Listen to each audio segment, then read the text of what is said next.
Alright guys, it's been a minute since I filmed a video. I think the last video up was the 427 video, which I made about 3 weeks ago. It is July 28th, and this thing's still sitting here. Yeah, I really haven't touched it at all since putting it back together. I have to get the carburetor fixed because the Holley 750 I bought that was on here is on the Electra, and the one, I have another, but I tried putting it on here and it had the same problem we were having it when I had it on Austin's motor, like it's got no idle circuit. So yeah, I tore that apart, and that's why this is still sitting there. I have neatly organized all the nuts and bolts and stuff that came out of it. And here's the parts that I'm taking to get cleaned. Our buddy Harry's got a ultrasonic cleaner at his work, so he's gonna clean those parts up for me, because I'm pretty sure that's the problem. Like, because the bowls aren't really an issue, they're all cleared out. I think it's something to do with the idle circuit, so he's gonna clean them up. And the 427's over here. We did flip it upside down, take the pan off and look underneath it, and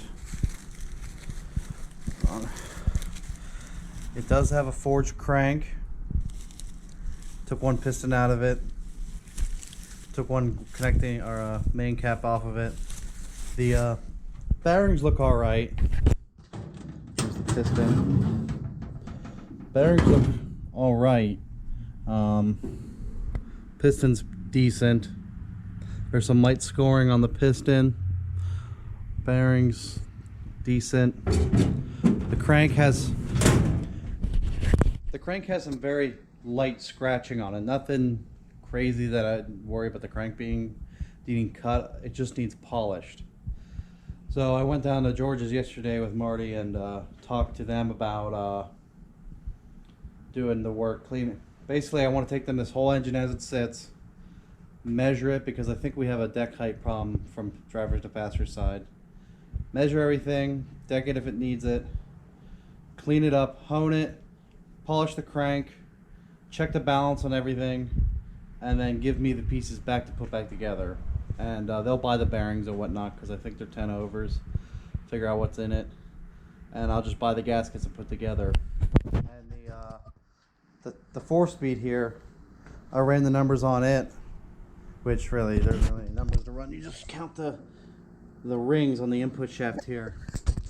It ends up being a 288 first gear, which is a very short first gear. If you guys like compare to Muncie's, I think the M21 close ratio is a 220 first gear. The M20 long ratio is a 254 first gear.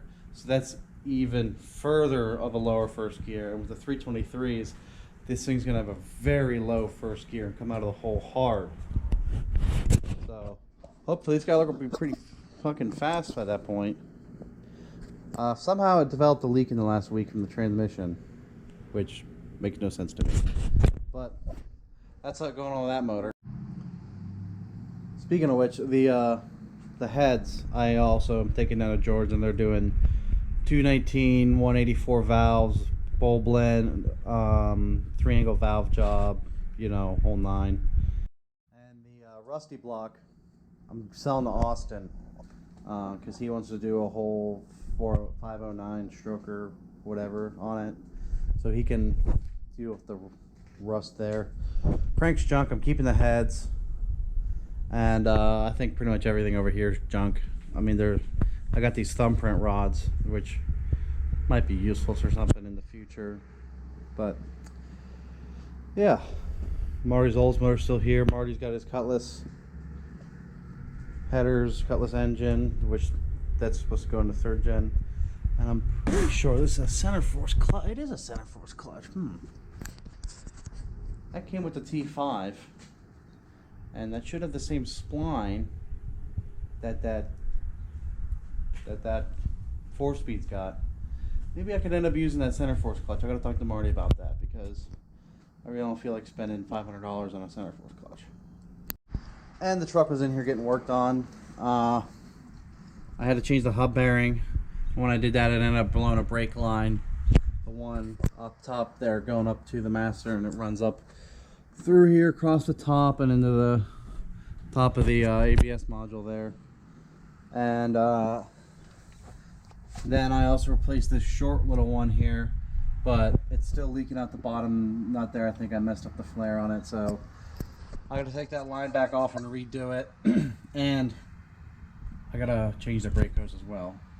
So this is gonna sit for a little bit. Well, this is the next thing I'm gonna work on, but I'll tell you what's happening. And we got the Electra over here. So this weekend I went up to my family's farm up in Punxsutawney, PA. It's about a 3-hour drive from here. And, you know, figured I'd take the Electra again. You know, I took it 2 years ago. It's got a new motor in it, why not? Made it up there fine. You know, had a good time. Set up tent, camped outside with it. But then on the way back, I had some weird electrical problem with it.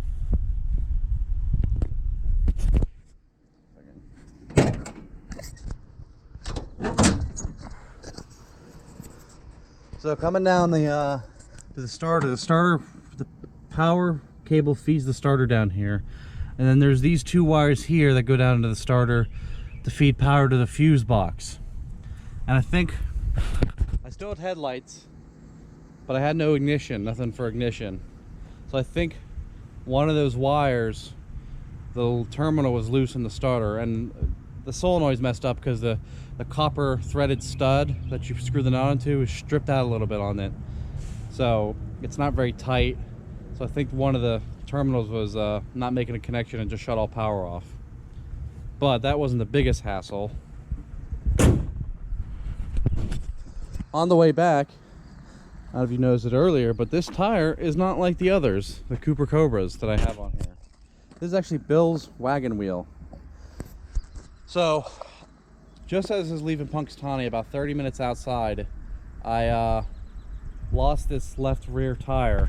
It was losing air, had a hole in it from picking up a piece of metal on the road. So, I was stuck on the side of the road for about an hour, trying to patch it, pump it back up, wasn't taking air.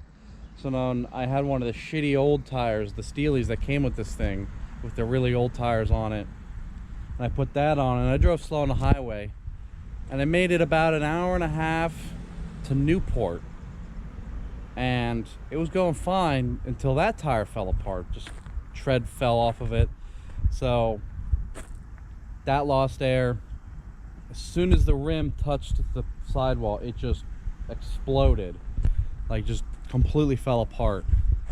So luckily I got close enough that Bill's able to run me up one of his spare wheels off the wagon, and so that's on there for now until I can get 2 Cooper Cobras in the same size, which they're 215/70 15s, and for some reason I don't know if I gotta check if they still sell them, but every Cooper Cobra I find is 225/65 15, which is close, but it's a little wider. So I might have to get 2 of them, put those 2 on the back, and then make the spare the 215 and put it in the trunk, because I need 2 for the spare, 1 for the spare, 1 for the tire that goes back on here. So yeah, it's been a hassle. And Mario's still got his red Camaro sitting over here just because the Skylark's in the shop. But in the meantime, we found these. A guy down in Chambersburg was just scrapping motors, and he had these and gave him $100. And we got a 77 350. I'm not sure the year. I think it's an 84. Olds 307. That is, it was a fresh rebuilt that sat for 15 years and had no compression. So actually it'd be kind of interesting to find out what's wrong with this one. And then an Olds 260 motor, which if you ever watched the Tree 50 video from Toilet Garage, we might end up doing it with that one. But the plan was that we're going to part out these motors for what they're worth, like timing covers, oil filler necks, dipsticks, oil pans, accessories, intake, like maybe intake off the 350, just the accessory stuff that can be worth a little bit of money, and then scrap the rest. And he also did give us 2 engine stands, one of the roll around stand, like Marty's already got one of them, and an actual engine flip rebuild stand. So that's pretty cool. And the reason I'm making this compilation video is because I'm going out of town probably Sunday morning down to North Carolina to the beach for a week, and I'm probably not going to come back till the next Saturday. So I'm not really going to have any content. I'm going to post this up the Saturday tomorrow, and I'm not going to have any content for next week unless maybe I record something down there, but it's unlikely. So yeah, this is going to be a short little update for you guys, what's going on, because this is going to be the most recent thing coming out, because all the videos I've been posting are about 3 weeks old. And I am going to take the Lexus down there. And funny thing about it is that I've never really taken this car on a huge long trip like this. This would be the first kind of test. So I took it to my work to change the oil, and I was checking underneath it, trying to figure out what this weird creaking noise is, which I couldn't figure out. It might be a ball joint, it might be an inner tire rod or something, but nothing's got play in it to tell me what's wrong. But what I did find is that the passenger rear tire on the inside had a split going all the way around it, around the inside of the rim, and like all the way down the cord, like it was about to explode. I'm like, well, lucky I put on the lift instead of changing the oil here. So I changed out that tire yesterday, and now I gotta pick out which one of the hoopty rims I want to put on in the trunk for a spare. And then I got one more tire out of the 4 I bought to take with me. The plan is if I lose a tire in one of the wheels, I'll just slap one of the hoopty rims on and then drive to the nearest tire shop to swap the tire that went down.